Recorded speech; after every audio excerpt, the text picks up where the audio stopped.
everyone.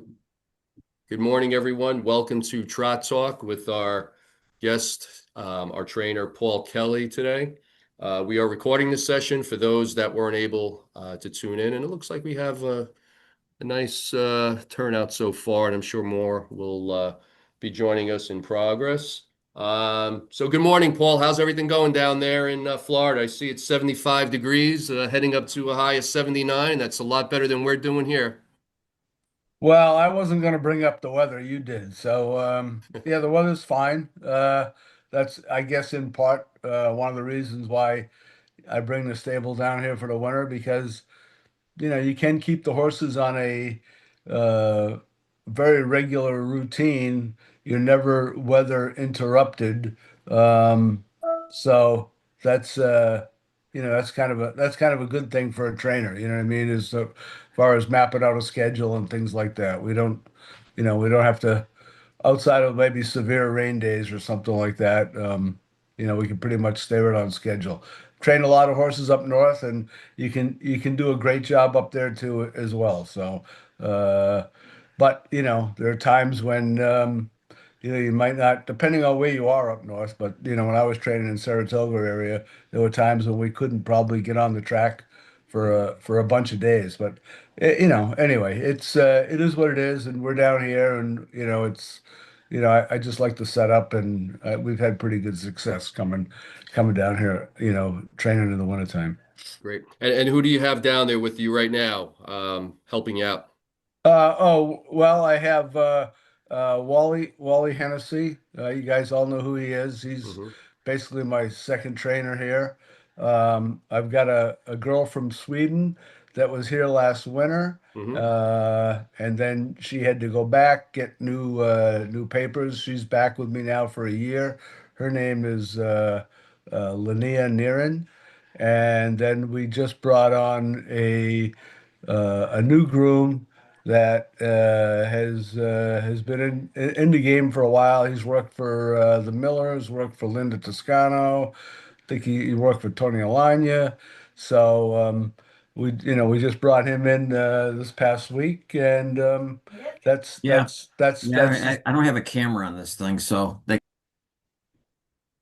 that's the staff for right now. We might bring one more person in January.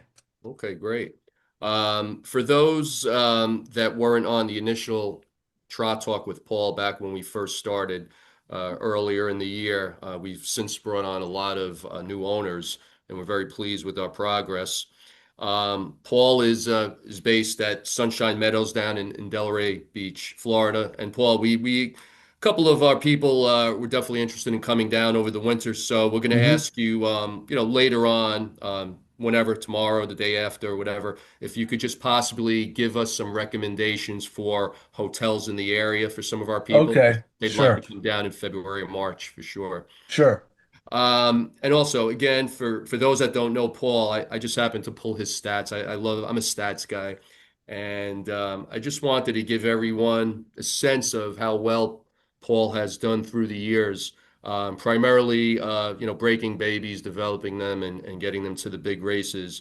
Paul tends to stay away from the overnights. I believe he said he did that early on, but his forte right now is to maintain a relatively decent sized stable and just working with the yearlings, 2-year-olds, 3-year-olds.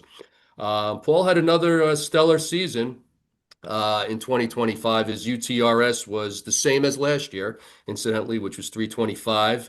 149 starts with 29 wins, 22 seconds, 22 thirds, and just a shade under $1 million for the year. So very, very impressive numbers. And lifetime since the USTA. I'm not sure if Paul, did you go beyond past 1992, or is that the first year Yeah, that? yeah, yeah. No, there are stats out there from prior to that. Okay, Nothing too significant, but okay. yeah, yeah. So The from U.S. Yeah. 1992, just to give you an indication of how well he's done, he's had 4,300 starts, 904 wins, a whole bunch of seconds and thirds, and a little over 14 million in career earnings, and a very robust 336 UTRS.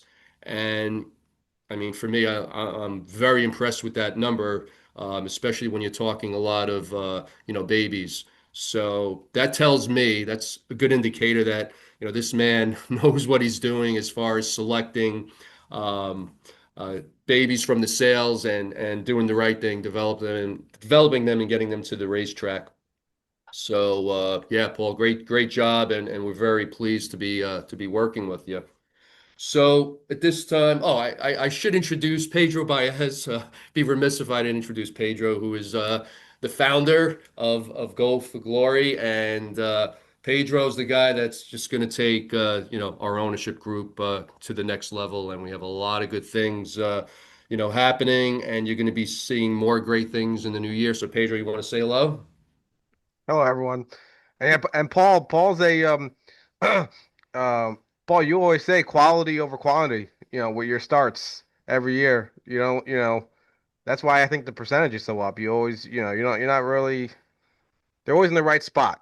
So that's and we. Well, yeah, Go ahead. No, I was gonna say one last thing, yeah, and we've been with you now for what, like 5 years, to say, going on six yeah, years, yeah. and it's a good relationship for us. We every time people go to your farm or a barn in Florida or up here, it's fun talking to Paul and hearing what he forgets more than we will ever learn. And like, we think we know what we're doing, and all of a sudden you talk to Paul, you're like, all right, yeah, he knows what he's doing over here. So we're in good hands with all our babies, and I've That's been for very sure. happy with it. That's for sure. And yeah, before we jump into the horses and review the past year and the upcoming year, I'd like to just give a brief shout out to Bob Fidanza, who does an amazing job with our press releases and our entries and the recaps. And Bob is on with us. And yeah, Bob is an important member of the team. He's been involved in fractional ownership groups but before I even got started. So he brings a wealth of knowledge to the game, and yeah, he's a valued member of the team, and we're glad he's with us. So anyway, Paul, we've had let's see, four horses. We'll start with the four that are no longer in the stable. If you could just maybe just touch on them briefly. Chirango going to Vegas, Moneyman, and Skybox, and then we'll move into the yearlings. If you just want to briefly Sure. summarize how it went with those, this Yeah. past year. So, starting with Tarango, it's just I I always kind of like to make the analogy, and with real sports, human sports, and things like that. And sometimes draft picks by teams, work out, and sometimes they Hmm. don't work out. Hmm. And so Chirango, she was a $12,000 yearling, so that would probably make her something like think of like a six round draft pick, something like that. And nice little filly in the sense that she had a great attitude, very willing filly. I raced her mother, so that was kind of, and her mother was a nice, very nice race filly, race mare. Um, that's kind of why, we kind of leaned a little bit towards buying her. She was on the small side, but her size really wasn't the issue. It was just that she had an issue with her gait, specifically in her left hind limb that we could not pinpoint as to what exactly the issue was. Um, I guess, I could have sent her off to a couple of clinics and spent thousands of dollars trying to figure that one out. But sometimes, with my experience, sometimes you get a feeling that, this one, for whatever reason, just isn't going to have all the ability, the necessary ability to get to the level that we were at. So we gave her a good try. We backed off with her a couple of times, tried a couple of different veterinary procedures that have worked in the past for me. But, with those kind of specific issues. But with a little bit of time off and then restarting her back and forth, I just had to finally make the decision, I think around mid-June, that, she probably just wasn't going to work out. And So that's unfortunately that's the reality sometimes of the game. They're not all going to make it. Um, and I just felt like she was one that we should probably just move on. I'll be surprised if anybody picks up a program or something somewhere along the way and finds out that she turned into a top horse. I just don't. She had the mental ability for it all, but she just didn't have the physical needs to get her to that level. So I just felt like it was time to move on from her. So Okay. yeah. Going Uh, to Vegas? yeah, going to Vegas, man, that's like I'm still stinging on that one. There's a filly with a really, really good current pedigree. Um, her issue, which is not uncommon for a lot of these chapter sevens, at high speed, her gait, she would interfere a little bit, touch on a left hind leg, which is not uncommon for a lot of horses, and a lot of great horses have these issues. But with her, she would touch her left hind, and then that left front foot would kind of ricochet off of her left hind shin, and then interfere with her right knee, her right front knee. And so we're back and forth. It was a seesaw all summer long. She'd bruise herself on the left hind, then she'd bruise herself right front, and we were just a little bit of a too much of a battle there, where I couldn't race her, consistently, let's just say 2, 3 times a month, because we were dealing with these bruises and these inflammatory issues that would result from the interference. So it kind of derailed the 3-year-old year. I really thought, and you just never know. But I really, really thought that filly was going to sell well at Harrisburg. I can tell you this: all the right people, all the right buyers were in the room when she went through the ring, because that's what I was looking for. I know who all the big buyers are. Mhm. I really thought that filly, could bring 100,000, maybe a little more, because there's a lot of good things happening in that pedigree. And I honestly can't tell you. Uh, I'm not going to say she was overlooked, because I just told you all the best buyers were in the room, and I spent a couple of days in Harrisburg trying to promote her to as many of those people, both foreign buyers and domestic buyers that breed, buy top end mares. I just asked them, look, just please take a look at her page, this and that. So I'm not saying she fell through the cracks at the sale, because like I just said, all the right people were in the room. Mhm. Whatever it was, you know what I mean? They just thought that there was better buys out there than her. I will say this, that mixed sale at Harrisburg this year for 3-year-old fillies, whether it was trotting fillies or pacing fillies, was absolutely loaded this year with quality. Mhm. So the competition for her in that sale, as as a broodmare, was pretty stiff. Mhm. I think if I could do anything different, looking back at it over the last month, maybe it would have been better to not have her in that sale and then sell her the week after the sale uh, online with preferred, because you might have got, I don't think we couldn't have done any worse, okay, on the Mhm. price, but you might have got some breeders who got shut out at Harrisburg, didn't get quite what they want, and now by being in that online sale, she might have looked like a bigger fish in a smaller pond. You know what I mean? That's Right, kind right. of the way I'm looking at it. That's a tough one, because Mhm. I've I've I've sold fillies in the past with a little lesser pedigree, really nothing more on their page, race wise, than what she had, that did much better than her. So Yeah, just that was a stinger for me as well as everybody else that was involved in that. So she went to a good farm. She went to Concord Stud in New Jersey, so she's gonna get a chance. I don't know who they're gonna breed her to, but she's gonna get a chance to get bred to something good. And and the other thing too is just to back it up a little bit.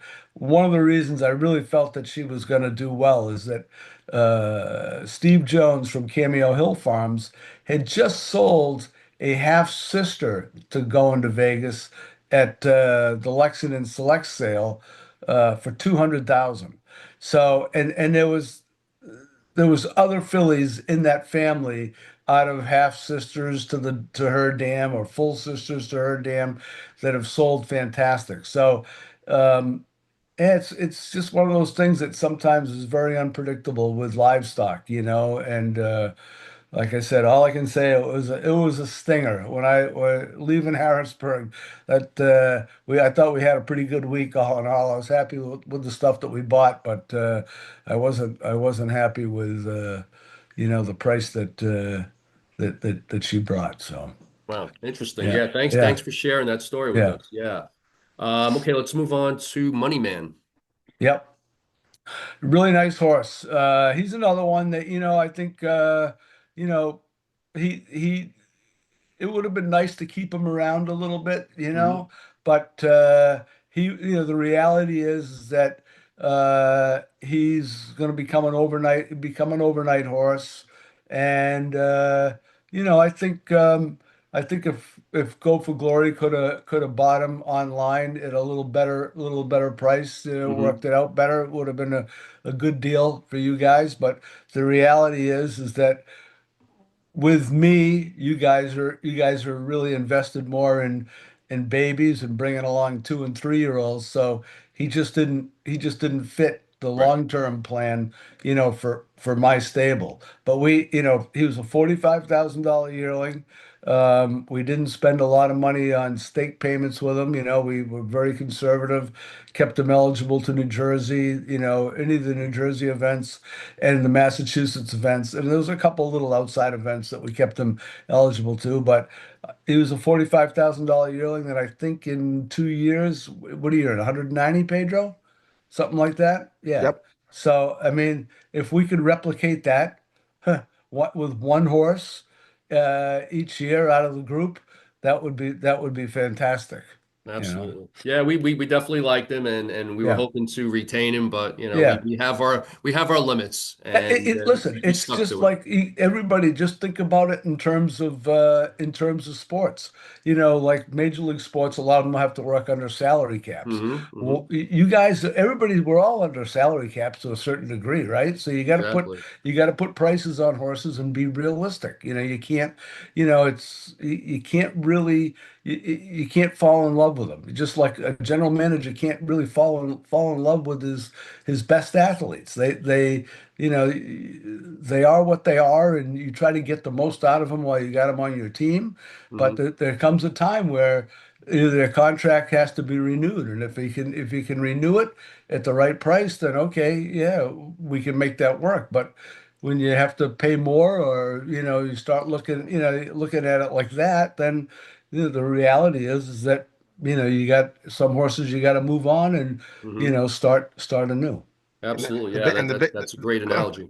and the big thing is, and you said it, Paul, from 3-year-old to 4-year-old, It's a it's big a jump. whole different ball game. I mean, Yeah. The whole, yeah, you go 2 and 3-year-old. He was facing versus almost the same horses every single time, and Right. Massachusetts, and right. and then they're all young, same age. All of a sudden, once you go 3 to 4, he's facing versus 5-year-olds, 6-year-olds that are Yeah. doing this every Yeah, week. yeah. Tougher transition, sure. Yeah. It really is. It really Yeah. is. Hmm.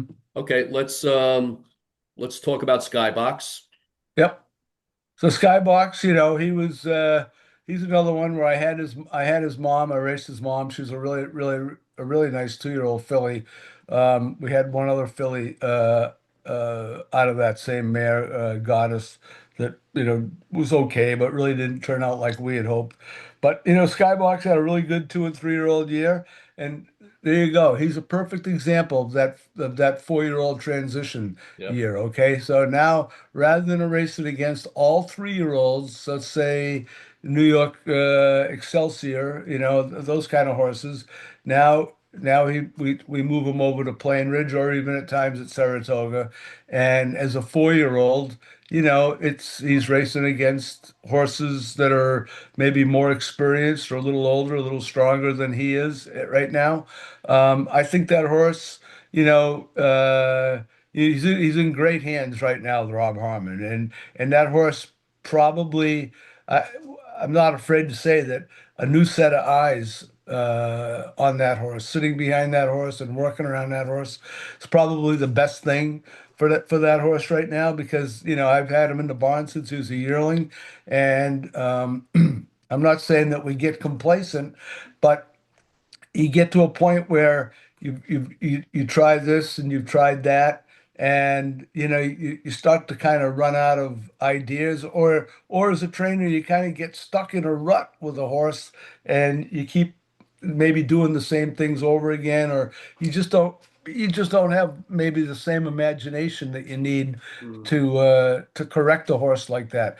He's a pretty sound horse. I mean, it's not like he's got a bunch of ailments and problems, and he's got an unbelievably great attitude. He wants to go forward.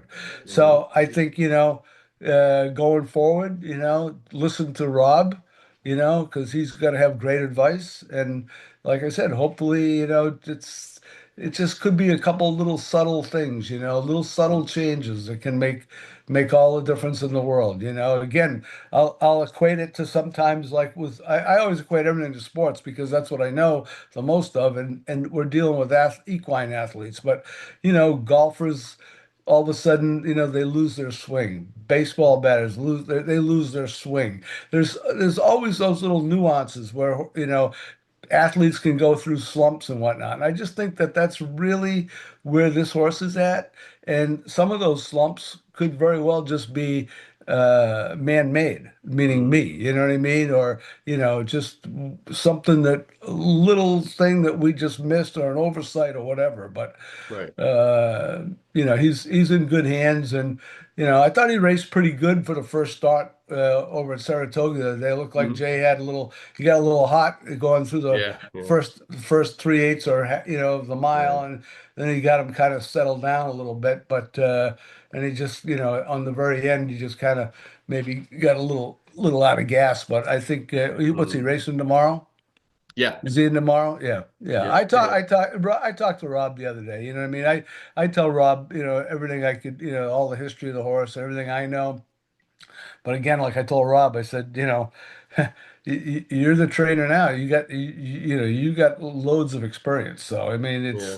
but it's always good one trainer to the other to know the history of the horse. For So he's sure. not going down the same rabbit hole that I just went on. Whether Yeah. it's vet Yeah. work or anything else. So Yeah. And he's that's had a all. bit of bad luck drawing post Yeah, luck. he's had a lot of outside posts, and then 6 and 7, the last his five starts. That his doesn't la help. his last start at Plain Ridge, there were basically no drivers available, so Right. I really had to put a guy down who's not bad, but he's not a catch driver, Right. and Right. just to jump up on a horse for the very first time, It's tough. when you're really not a catch driver, Yeah. that's Yeah. that's almost impossible. Yeah. So Yeah. For sure. yeah. All right, cool. So let's talk about our 2-year-olds, soon to be 3. We'll start with Mhm. the second chapter. And Okay. unfortunately, wasn't ready to race this year. You could just tell us about the second chapter. Well, to be honest, I really felt all winter and into the spring that he was best. He was the best 2-year-old in the barn. He came out of Florida in great shape, training great. Hmm. All of his early training at Saratoga was like really, really good. And getting around a half-mile track, I just super, super happy with him. But he got to a point when, as we're kind of pushing on here a little bit, and now we're looking to go like training miles and say 210, Hmm. 208, in that range. These are pre-qualifying training miles. He just started little subtle things where rather than traveling 100% straight in the shafts. Charlie would know because he drives. He's getting his hind end over a little bit on the left shaft, a little bit, Hmm. indicating maybe a little something on the right hind. Yeah. We did X-rays, did some vet work, this and that. Nothing really helped. Those horses, when they get to that stage, really all it is 99% of the time is just immaturity, physical immaturity. Their bones just aren't quite ready for it. Horses go through, I don't know if it's the same for people, but because horses, we buy them as yearlings and we put them into training at 2 and expect them to race at 2. Horses go through a developmental stage, what they refer to as bone remodeling. And what that is the more you train, the harder you train, bone actually breaks down to some degree, but it rejuvenates itself and comes back stronger. During that phase of the training, when bone tends to break down and rejuvenate, it can be very painful and sore. We call it bone, the simple term is bone bruising. The medical term for it is distal cannon bone disease. It's not really a disease per se, but it's just it's I guess a medical way of just saying Hmm. what bone bruising is. Had it 100 times with babies, developing, coming along. The only thing you do for that is just give them time off. Hmm. Let them have time off. Let their bodies physically catch up and let them grow. Mentally, the horse just fantastic. Great attitude, really focused, wants to do it, but his body just wasn't he's going to be a good sized colt too. I went through this with a horse called Balenciaga who I just recently sold. Balenciaga did not race at 2 and over the course of his career, he's earned over 400,000. So, and he raced at 3. He raced in New York. He won New York Sire Stakes at 3. He won Grand Circuit or finished second in Grand Circuit races at 3. So the fact that he didn't race at 2 might have been a little bit of a setback early on because he had to play a little bit of catch up with some of those horses that had raced at 2. But he certainly did it, overcame all that. But he was the same thing. He was a horse. He was a high priced yearling, very high priced yearling that we really loved training down. And he was the same thing. He got to a point where you just know as a trainer, this guy's not ready yet. And if you keep pushing, something bad could happen. So you just back off, give him time, Hmm. and bring him back. So the second chapter, I pretty much quit with him right around the 1st of September of this year, 25. So he's been out for what, 3.5 months or so now. He's uh he's at a farm in Kentucky with he's actually turned out with Geologic right now. They're in the same paddock together. But I think I'm gonna bring the second chapter back in this week, have him brought down. Hmm. There's some horses coming in from Kentucky. So I think I'm gonna bring him in and start jogging him first part of next week. It'll give him like maybe 2 to 3 weeks to kind of just get some groundwork in because my other horses, like Geologic, Adios Lindy, they're all up on the same farm. They're going to come in sometime after January 1st to begin their training for the 3-year-old year. So, because I want to be able to train the second chapter with those horses, training Hmm. groups and things like that. I think it's best if I bring him in now. He gets a little bit of a, 2 to 3 week jump on those guys in terms of exercise and work. And then when those guys are ready to start training, second chapter would be ready to go right there with them. So, Got it. yeah, mhm. That's pretty fascinating stuff about that bone regeneration or Yeah, yeah, yeah, rejuvenation. yeah, I've yeah, never yeah. heard that. That's Yeah, pretty you can. interesting Yeah, stuff. you can go Google that stuff and Yeah. learn a lot about it. But it's way back in the day when before there was as much medical science available to horse trainers, veterinarians, or whatever. Back in the day, we used to always just refer to it as colt soreness. Hmm. We trained him down at 2.5, turned him out. He just got colt sore. Well, now they have an actual term for it, but that's 100% what it is. It's just a young horse not ready to go on, any further than where you got him to. And the right thing to do is just to back off and give him time. Gotcha, gotcha. All right, let's move on to Adios, my Lindy. Yep. Saw some success there. Won a division of the Mass Breeders' Stakes. Yep. 6 starts and 2 wins this year. Yep. Really, like nice. I think a nice filly. Um, physically, physically very very strong filly, great gait. She was right through the winter, her and the second chapter, they were kind of the leader of the pack, and she probably had the edge on all of them Mhm. through a good part of the winter. The boys there, second chapter and Geologic, were, they kind of caught up with her, like, say, by late March or first of April, where it was kind of hard to separate who the better one was. But that filly, very very strong physically. I think her fault this year was just mentally. She wasn't 100%, like, I don't want to say focused, but I just don't think she quite, you know, was able to put it all together mentally. She'd get herself a little worked up, maybe get a little hot. And then at times when we raced her, and she got to the front and made the front, she really didn't know what to do once she was up there. Mhm. Even though, like, training down, we go through all those little steps and we kind of teach them to race from behind, teach them to be on the front and this and that. There's still, when you get to the races, there's still a lot of learning to do, for these horses. If you look at her brother that raced in Massachusetts this year, the 3-year-old Takero Lindy, he didn't race it. He didn't race it too. They got him ready to go, at the Meadowlands in whatever, late January, 1st of February last year.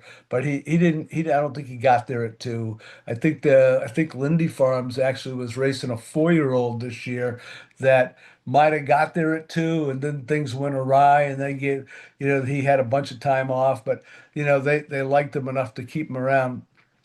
I think that filly will be fine. I really do. Because physically she has the tools. Mhm. This winter, when she comes back in, we're just gonna really concentrate and hope, like, hopefully we can get her to be relaxed and just more dialed in mentally on that aspect. She did trot in 56 in a piece in one of her early starts at Plainridge. I know she's got the speed and she's got the right gait and all that, but I just think that she's one of those fillies that she just mentally, she just needs a little more development right there. Gotcha, gotcha. All right, let's move on to our shining star, Hmm. Geologic, who had a huge year for us. Obviously, won his Mass Breeder Stakes division, 8 starts, 3 wins in 4 seconds, and $165,000 in earnings, and took a mark of 56-1 at Plainridge.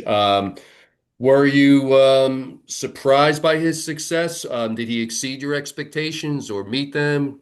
What'd you think? You know, um, Well, let's go back to the beginning of the winter. So last year he started out, he was going along really good. Of course, nobody knew if these Captain Corys were, Hmm. first crop sire. Nobody knew if how they were going to be, if they were going to be any good or not.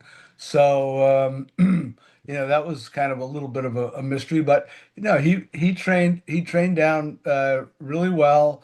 He went through a little phase maybe in mid-February where he got muscle sore, he had a gluteal kind of like it's kind of like equivalent to maybe a hamstring or something. He had like a gluteal muscle that was bugging him, and was kind of messed up his gait there for a while. But it was a simple fix with just a little mild internal blister that the vet was able to do with the muscles. Came right around from that. I think, once we got up to Saratoga, I that's he transitioned really, really well. And he just kept taking us to the next level in terms of the training. And that's really important with babies. We try to set a schedule and to bring them along, but good trainers understand that you have to follow the horse. You can't say, okay, yeah, we went in 210 this week, next week we're going to go in 205, because that horse, he might not be ready to go in 205. You kind of have to let the horse dictate to you, and let he tells you what he's able to do and what he isn't. If you're paying attention, he tells you what he's able to do and what he isn't able to do. Mm. And he just kept hitting new plateaus speed wise with us, and doing it so easy that we just kept getting a little bit more excited and more excited about the way he's going. But again, you have to hold your breath, because you don't know that they could be great in 205, and then you get down to 202, and things start to get a little wobbly. But he wasn't like that, and he he just finished up all that really, really well. And then it was just a matter of kind of figuring out what was the best schedule for him. I didn't really want to I didn't want to jump right into the Pennsylvania Sire Stakes and put him in over his head, because we had Massachusetts Mhm. as kind of like that was our targeted goal. And so I didn't really want to try to do too much with them too soon. Yeah. So we just kind of it just worked out right. He was when he was really kind of ready to qualify, and it was we were getting close to the time when Massachusetts was coming around the Sire Stakes. So it made sense just to bring him over to Plain Ridge, and let him have a couple of starts over there. So yeah, he's just a really nice gaited horse, smart horse. Um, he's a nice athlete. All the guys that drove him, Brett Beckwith and Yannick, they all really liked him a lot. And Mm. you know, I think Brett's probably still kicking himself because he picked off at the beginning of the Sire Stakes for a Lindy horse, because that's what catch drivers do. They make bad decisions sometimes. And Right. anyway, but Lindy's a big account, so I can see why Brett did what he did. But it got worked out perfect for me, because Yannick was there, and Yannick and I have had like fantastic results together, Right. over the years, especially in Massachusetts. So going forward, if everything goes according to plan and he continues to progress, ideally, where would you like to see him in his 3-year-old season? Well, obviously, the Pennsylvania Sire Stakes come up, you know what I mean? And I think that, he's certainly worthy of giving him a chance there, Mhm. and see how that does.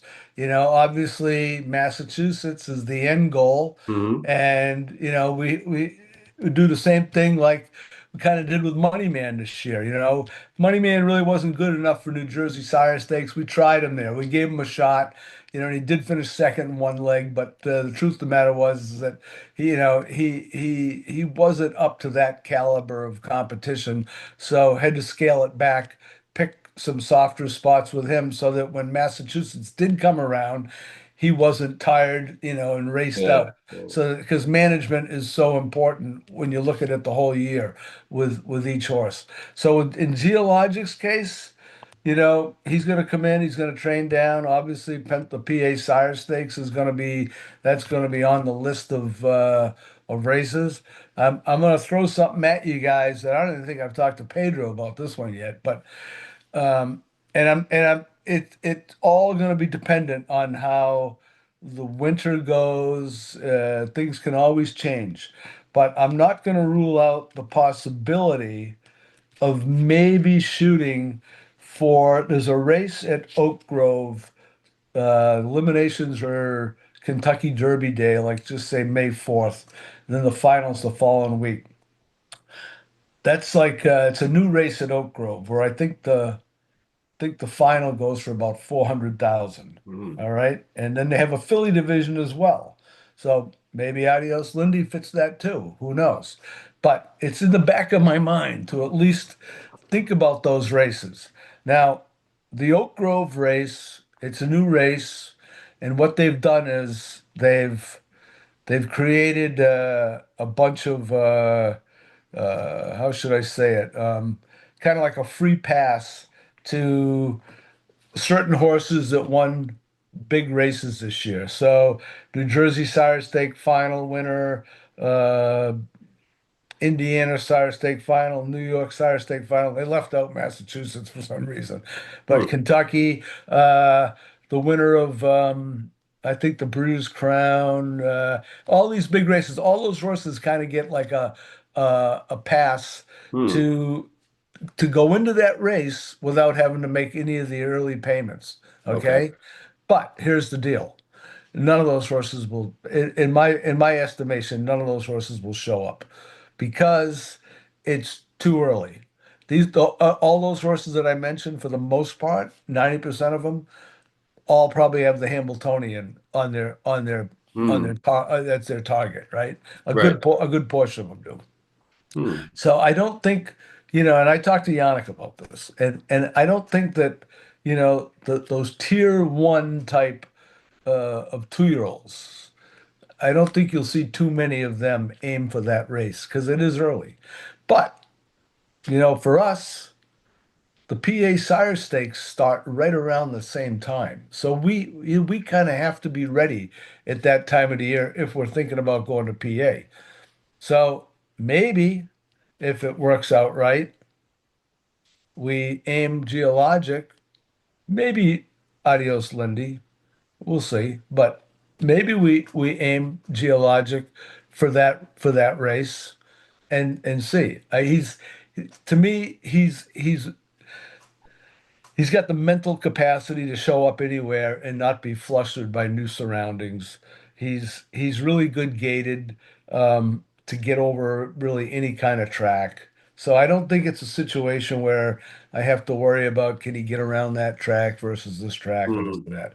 It's that track at Oak Grove's a 5/8 mile track, Right. different kind of surface than Plain Ridge, but that doesn't really bother me. So it's in the back of my head to like, you know keep that one on the maybe on the bucket list a little bit and see see Mm. see what see what happens. You know what I All mean? right. So Sounds yeah, interesting and potentially yeah, very exciting. All yeah, right. yeah. But again, even that being said, with the 3-year-old year, it's not about like necessarily having 20 starts with a horse like that. It's Right. more about having all the right starts, picking the right spots. Yeah, 100%. yeah, 100%. yeah, All right, so let's move on to our yearlings, who are soon to be two in another yeah, 17 days. And who knows, yeah, before you know it, they're going to be racing. So let's start with our Harrisburg Trot and Filly, yeah. Beyond the Rules. Yep. So all those horses, and even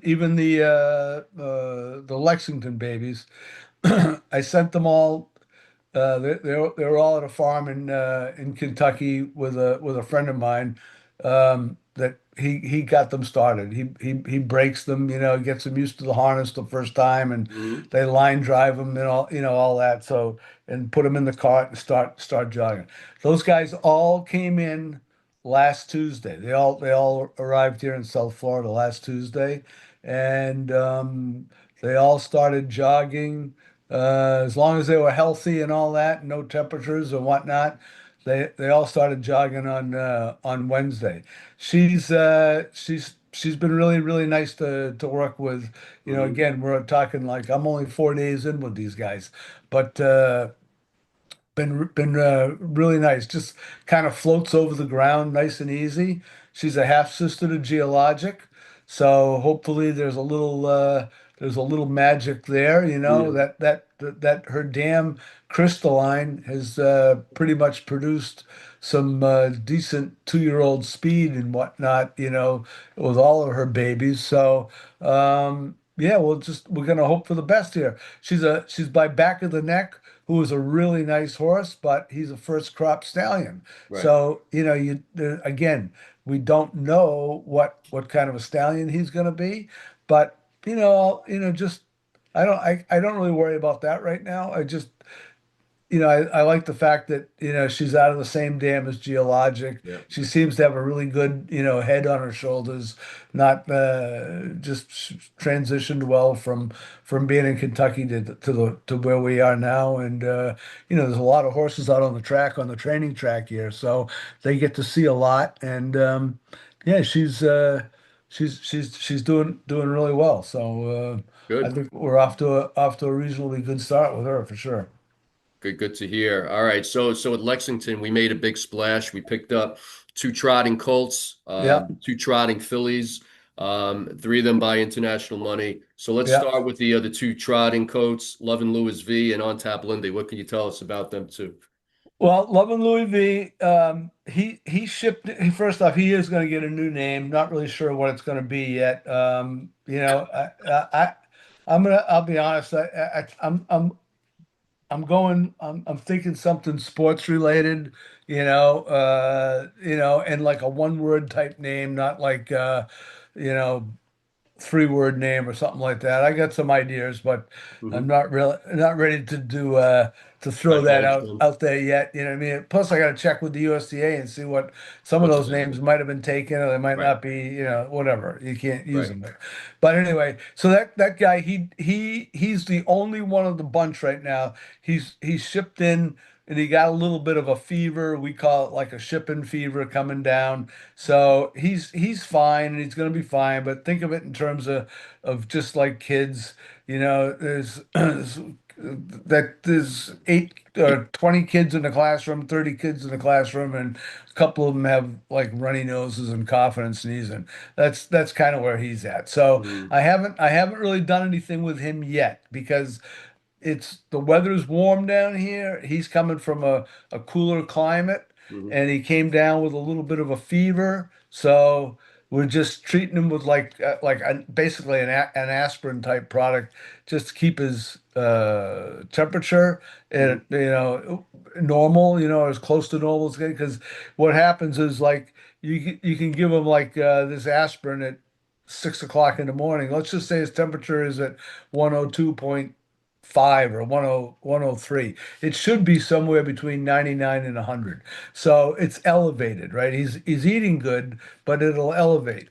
So we give him the aspirin, temp comes down, and it's good for about it'll keep it down for about 12 hours, then that wears off, and then it starts to rise again. So right now we're just kind of riding it out with him a little bit, and as soon as he has like let's just say 2 days in a row with 100% normal temps and doesn't need any medication to be there, then he goes into training. But all that being said, I can't wait to get him on the track and get going with him because he's a beautiful colt. He's a half brother to Balenciaga, who I told you that was a really nice horse for me. Um, I think Crazy Wow is a very legitimate sire for New York, especially. Hmm. The money's great in New York, so yeah, we just have to use a little common sense and a little patience, for the first few days here with him, and then we'll have him uh, we'll have him going all right along. So. Okay. And On Tap Lindy? Yeah, on tap, Lindy. He came in. He's nice and healthy, and he's trotting really really nice. He had a half brother this year. I think he's the second foal out of that mare, out of a Cantab Hall mare. Uh, but he had a half brother this year that he got ready. They got Lindy Farms at him. Domenico Ciceri had him, and he I think they qualified him early this year, and then like Domenico said, he might have got him ready too soon. He wasn't quite ready for that, but anyway, brought him back, and he won a leg of the New Jersey Development Fund at the Meadowlands.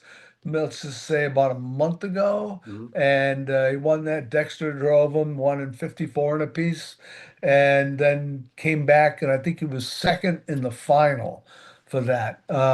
So I think there's some good blood right there in that family. This guy, he's a beautiful horse.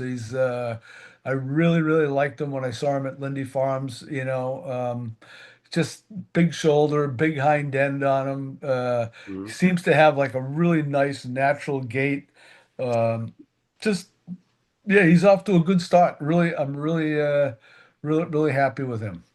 Glad to hear that. Okay, and the last two are the two trotting fillies Mhm. by international money, and we'll start with Maz Always Right. Yeah, yeah. So that filly is she too. They've all come in outside of the Love and Louis V. They've all come in, been nice and healthy and this and that, Hmm. and no sickness. But she's been really nice on the track. She's very she's those two. They're different kinds of fillies. Maz always right, and Seen Lindy. Seen Lindy's a bigger kind of leaner filly with the shoulders and hind end, and Ma's always right is a lighter bodied filly, Hmm. has a kind of a nice real light gait over the ground. So they're different individuals, but seems to have like a really nice head on her shoulders, smart. She too has transitioned really well, coming down from Kentucky to Florida here. Right. And yeah, she's going along really well. And the same for Sean Lindy. Now, two vastly different prices on those two too. Hmm. So, the Mod's Always Right was a $75,000 yearling, and Seeing Lindy was a $22,000 yearling. And I was kind of surprised. I said, "Man," I said, why did that filly only bring 22?" But sometimes that's what happens in these sales. You know what I mean? They get overlooked for people are looking at something else, and certain horses can fall through the Right. cracks. But the Sean Lindy filly, nice big shoulder, big hind end, first foal, I think, out of a Muscle Hill mare. Yeah, I like her. I like her a lot. So I think they're both doing very well. Good. They're off to a really good start. Excellent. Well, we're happy to hear that. Yeah. So that pretty much is takes care of all the horses in the stable that we currently have with Paul. So, at this time, I just want to open it up to our owners and feel free to, ask Paul any questions that you might have on any of our horses or anything in general. Paul is just, an encyclopedia of knowledge, and I'm sure he could answer pretty much any question you might have. So, don't be shy and please ask away. If I could, I'd like to be the leadoff guy, Hey, and I is it wanna. snowing up there? It's snowing, and we got in Yarmouth now. We have Yeah. about 4 inches. All Yeah, but it's right, going to change to rain, isn't it? maybe it's about 34 degrees. Okay. But Paul, what I experienced with you and your group with Pedro and Charlie was a dream. I couldn't have fallen into a better situation, and if it could ever be replicated, which again is going to be hard to do, it's going to be incredible. But I want to thank you personally, and I want all the owners to listen to this. This is a game of fun. It's a game of chance. It's a game of risk. But go into it to have fun, and you made it fun. And I just want to thank you tremendously for the experience I had. Well, listen, I appreciate it, and I appreciate the fact that you were the beneficiary of living nearby Plain Ridge, where we were at, where a lot of these guys just, they just can't get there like as regularly as obviously as you could. But it was always great to see you, in the winner's circle or over on the fence as we were warming up and whatnot. It's been yeah. I hope I can develop the same kind of relationships that I've developed with you, Billy, with the rest of Pedro and Charlie's group. It was good, and I my only regret is that I didn't get down to the Cape this year for some lobster and clams, but we're gonna make it work in 2026 for sure. We have to because Leo and Yeah, Nancy are waiting on that, and yeah, we yeah, we yeah. got to get that done. But I'll end it with thanks again, happy holidays, and I'll Absolutely. open it up to other people. Thanks, Billy. Thanks for that, Billy. Appreciate it. Anyone else have any questions? Pedro, any questions on your end? No, I mean, I would say my only thing is when you were talking about the horses, Ma's always right. Um, Yep. she's also her another reason why she was so expensive was her family was Yeah, for she's sure. up to wazoo. Her Yeah, family is yeah. loaded No, up to no, she's wazoo. got she's got a yeah, she's got a strong pedigree there for sure. Yep. Yep. In fact, when I was over at Harrisburg, guy I know from Canada that's hooked up with Blake McIntosh. He, we're having drinks one night, and he just said, "Hey," he goes, "You bought my filly out of Lexington." And I said, what is that? What filly was that? And he said, Ma's always right. And those guys are good. They run a good outfit too, good stable. Blake McIntosh and his partners. They loved her as well. Obviously, when they bring 75,000, there's more than one person bidding on them, right? Those kind of horses, when you get to that level, there's a lot of eyes on those horses. So, uh, yeah, yeah, no, Well, she's got a nice family. yeah, and while you were talking, I pulled up that brother of On Tap Lindy, and Right. he actually did better than I even thought. He made 52,000 as a 2-year old, and he Yeah, only raced a couple, 9 times. He was in the yeah, kindergarten. He was in, like you said, standardbred fun. yeah. Yeah, it's a sneaky. He's actually sneaky decent, Yeah, no, yeah, I family. know, Domenico from Lindy Farms. He likes the horse because I asked him at Plainridge. I said, trainer to trainer. I said, nice horse, because nice horse. When we say nice horse, I mean we mean is he a nice horse or is he just a horse? And Domenico's like, no, I think he's a really nice horse, But he got started a little later, and so he is what he is. I mean, the advantage, well, I guess one way we can look at it is like on Tap Lindy, you know, he's eligible for. Well, he's eligible for Kentucky, PA, and Massachusetts. I don't think Kentucky's like, forget about Kentucky. I don't think he's going there unless he really like shows me something that like blows me out of the water. But uh the brother, the one that Lindy Farms retained and raced this past year as a 2-year-old, they were trying him in the kindergarten. They were trying him in Kentucky, so they were trying him at a little bit higher level than really what we're shooting for. He's a $40,000 yearling. I mean, if he was to only just compete in Massachusetts and do well, that would be enough. You know what I mean? In terms of like recouping your investment or doing well.